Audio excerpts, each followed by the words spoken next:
Gilles Boulot annonce son départ, quitte le JT de 20h. TF1 secoué Gilles Boulot a joliment conclu sa semaine, jeudi 15 mai 2025, aux manettes du 20h de TF1. S'il n'a présenté que 2 éditions depuis le lundi, il s'absentera. À nouveau à compter du lundi 19 mai. Gilles Boulot était à mi-temps à la présentation du 20h de TF1 durant cette semaine. Absent les lundis 12 et mardi 13 mai, le journaliste a préparé le prime exceptionnel dans lequel il a reçu Emmanuel Macron durant plus de 3 heures. Le lendemain, le titulaire de l'édition du soir a retrouvé la place occupée ces 2 jours par Jean-Baptiste Boursier. Ce jeudi 15 mai 2025, Gilles Boulot a proposé un focus sur le chaos dans la bande de Gaza avec des habitants touchés par la faim. Le témoignage du professionnel de santé intervenu pour empêcher un kidnapping en plein Paris, mais aussi la foudre qui s'est abattue aux eaux de la Barbenne, à côté d'Aix-en-Provence, ont constitué quelques-uns des gros titres du 20h. Le Saskita, témoignage édifiant d'un commerçant Louis Ponce, co-gérant du zoo, a témoigné du phénomène météorologique qui a blessé 13 visiteurs. L'orage a été assez violent, ça a été rapide. C'était au milieu du parc, sur une allée à découvert. On n'a pas observé d'impact de la foudre, mais toutes les personnes qui étaient autour de cette zone ont été touchées.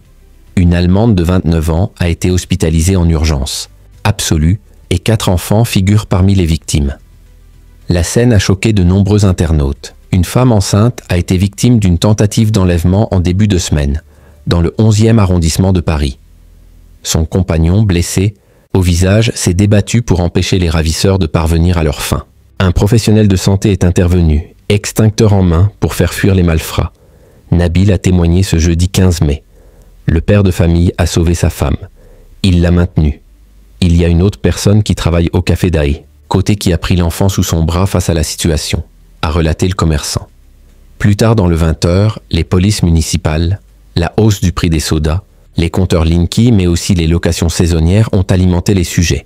Gilles Boulot revient pour mieux repartir. Ce 4e rendez-vous de la semaine a rassemblé 4,171 millions de curieux et 27,2% de l'ensemble du public. Leader. Gilles Boulot s'est aussi imposé auprès des femmes de moins de 50 ans, 23,5%, des 25-49 ans, 22,7% et des CSP+, 23,1%. Le JT a enregistré un pic à 5,05 millions de Français. Sur France 2, Anne-Sophie Lapix a convaincu 358 millions d'individus et 20,8% du public de 19h58 à 20h28. Après 2 présentations, Gilles Boulot s'éclipse à nouveau puisqu'il a annoncé que Jean-Baptiste Boursier serait aux manettes. Dès ce lundi 19 mai 2025, concluant sa prise de parole par un solennel « À très bientôt ». Idem sur la 2 avec Julien Arnaud à la relève.